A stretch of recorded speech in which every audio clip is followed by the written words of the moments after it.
Welcome to the Dark Wales Tours podcast with me, Matthew Rose. As the days grow longer and we emerge out of the darkness of winter, it is the time of year when traditionally people began to celebrate new life and hope. It is, of course, Easter time. There have been many customs, traditions and superstitions that have grown around this time of year. And on this more light-hearted episode, I will delve into some of the Welsh traditions and customs observed at this time, along with exploring the way the world celebrates the days of Easter time, from Maundy Thursday to Ascension Day, 40 days after Easter Sunday, a day that was also sacred to the Romans. I will also look into the origin of the most peculiar symbol of this festival, the Easter Bunny, originally called the Easter Hare. Easter is considered the most important festival in the Christian calendar, the time when Christians remember the stories of the last few days of Jesus Christ, the Last Supper, Jesus being crucified on the cross and then rising from the dead 3 days later. The origin of Easter, however, actually predates Jesus. The pagans of Europe celebrated this time of year as a time of fertility and plenty, emerging out of the dark, desperate days of winter and welcoming new life in spring. The Anglo-Saxons dedicated this time to the goddess Uster, the goddess of fertility. We actually get the word Easter from this goddess. The early Christians called it Pascha, taken from the Jewish festival of Passover. It is also from the myth of Uster where we start to get the early origins of the Easter hare and the giving of eggs as presents. The myth states that one day Uster found a wounded bird, and to help it survive the coming winter, she turned it into a hare. After the hare had survived winter, it discovered it could still lay eggs. So the hare decorated these eggs and left them as offerings to the goddess as a way of thanking her for this new life. When Christianity started to spread through Europe, they discovered that they could not stop the former pagans from using the egg as a symbol of this festival. So instead, they embraced it. Instead of decorating eggs for a pagan goddess, the decorated eggs were to be given to each other as a symbol of Jesus' rebirth after the crucifixion. The idea of hiding eggs and going out to find them was said to symbolize the disciples finding the risen Christ in the tomb on Easter morning. The festival took on a new meaning with Christianity, as it not only comes after the end of winter and the start of spring, but also marks the end of Lent, the time of fasting and strict rules. During the 40 days of Lent, eggs are forbidden to be eaten, so any eggs that were laid during this time were hard-boiled and kept until Easter, the time where eggs were allowed to be consumed again. The eggs that were laid first had probably gone off by then, so these were the eggs that were decorated and used as gifts. Even royalty would take part in this tradition. In 1290, the accounts of King Edward I show that he spent a small fortune on Easter eggs, having 450 of them decorated with gold leaf. The giving of eggs is not the only tradition that grew around Easter time. During the Middle Ages, Easter Monday was called Hock Monday. It was custom for young women to capture young men in the village and then hold them hostage until a ransom was paid. The ransom took the form of a donation to the church. Both King Edward I and King Edward II were caught up in this tradition and were tied to their beds by their respective Queen's ladies in waiting until a donation was made to the church. I don't think such a practice would be looked favourably on today.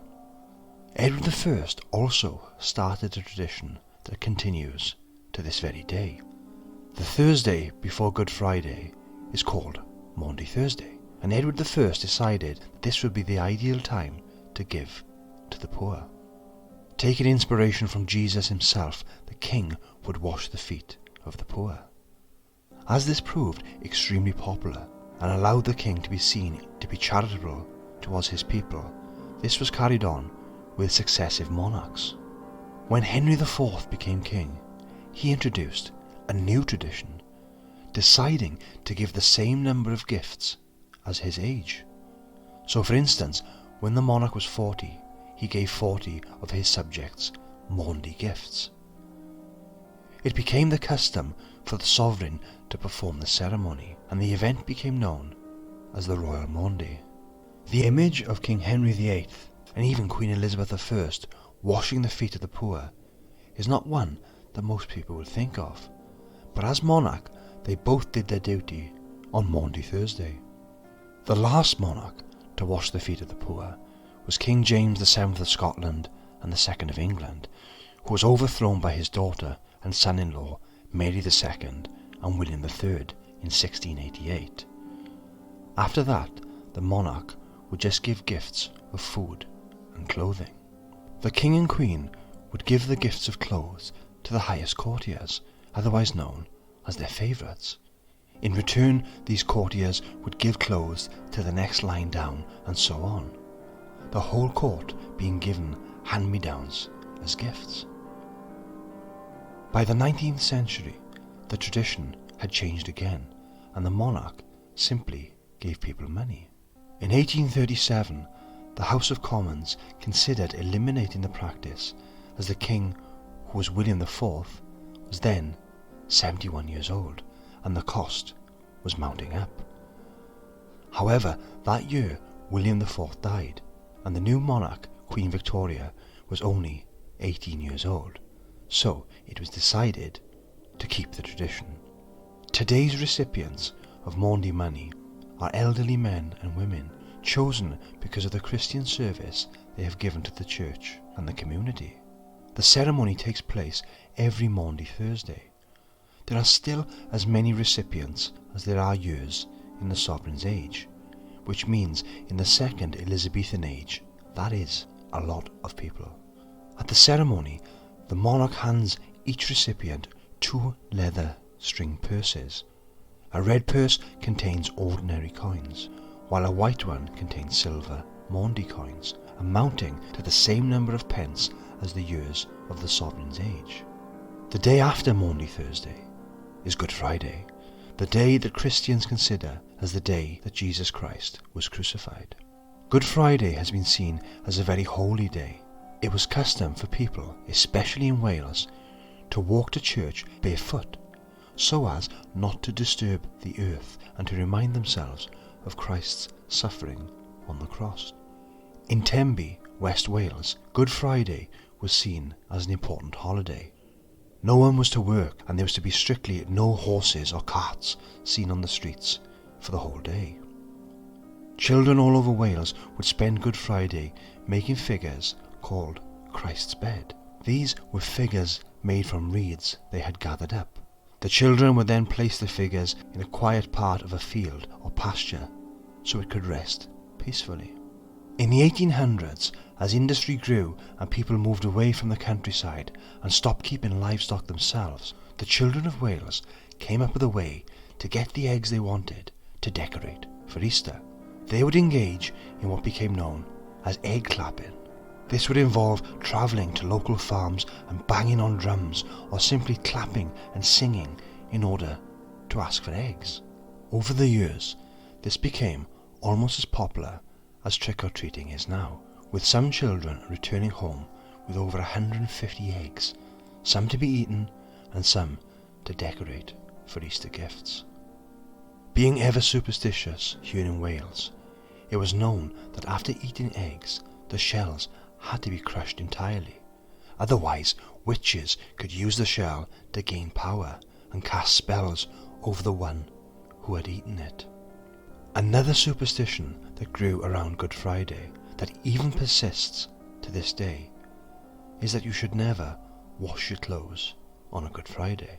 The story goes that when Jesus was carrying the cross, a lady threw her dirty washing water over him, Another lady witnessed this and offered Jesus a piece of bread. In response, Jesus replied, "From henceforth blessed be the baker, and cursed be the washer."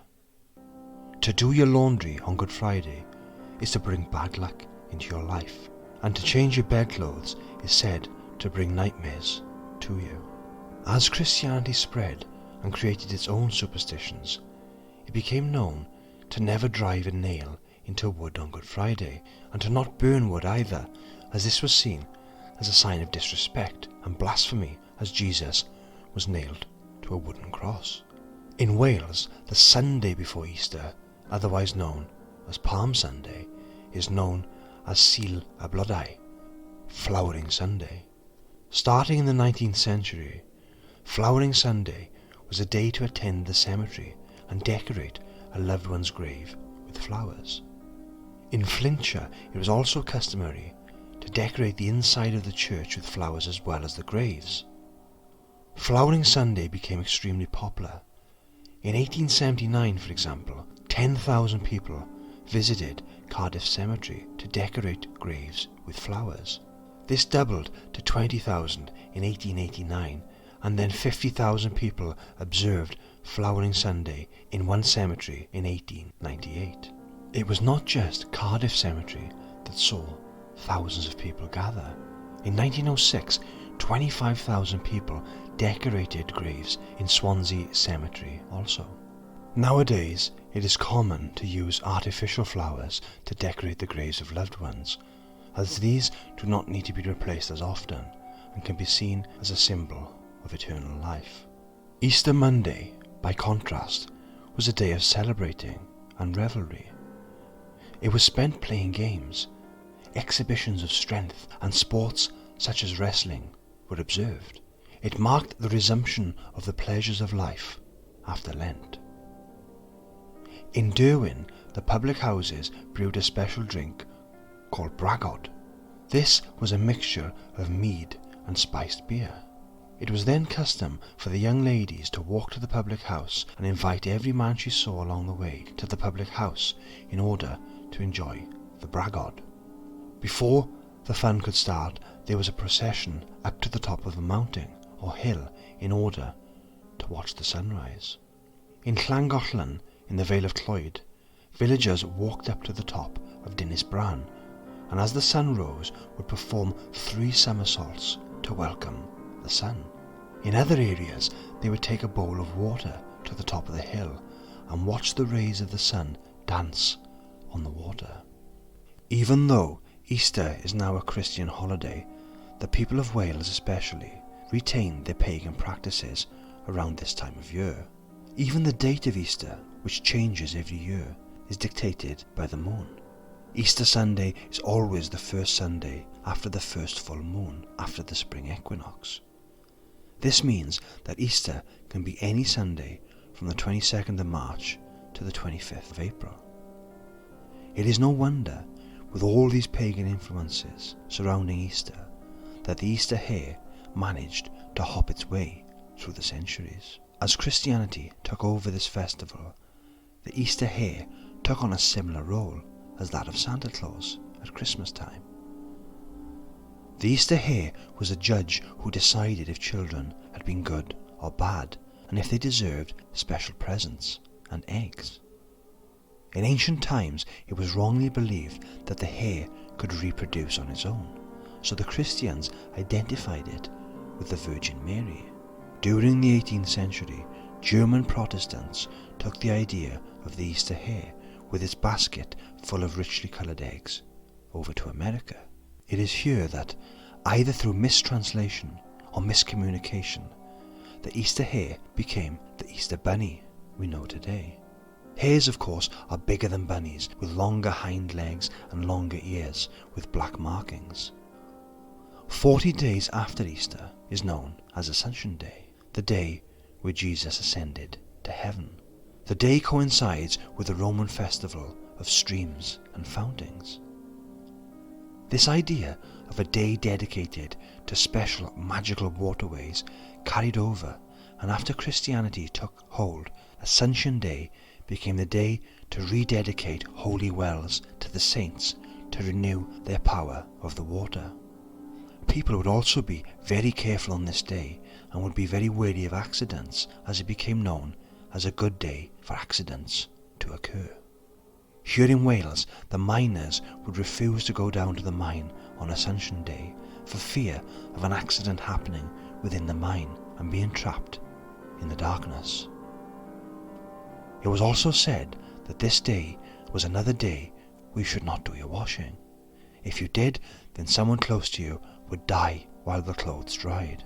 All the superstitions around washing clothes at this time of year probably came from people fed up of doing everyone else's washing and wanted to celebrate with the village. So they said it was bad luck to do washing. It seems to have worked. Nowadays, Easter of course has become more focused on chocolate Easter eggs than walking up hills to watch the sunrise. Around 80 million chocolate eggs are eaten in Britain each year on Easter Sunday. With all the different types of Easter eggs coming onto the market every year, this number is only going up and up. Easter is the perfect example of how pagan practices could be rededicated to Christian saints and endure through the centuries. On the surface, Easter is a very Christian festival, remembering Jesus' sacrifice on the cross and his resurrection. However, when you look deeper into the traditions of this holiday, the original pagan customs still survive. If you have your own story to share on this or any of the other topics in our podcast, please email us on darkwales@hotmail.com.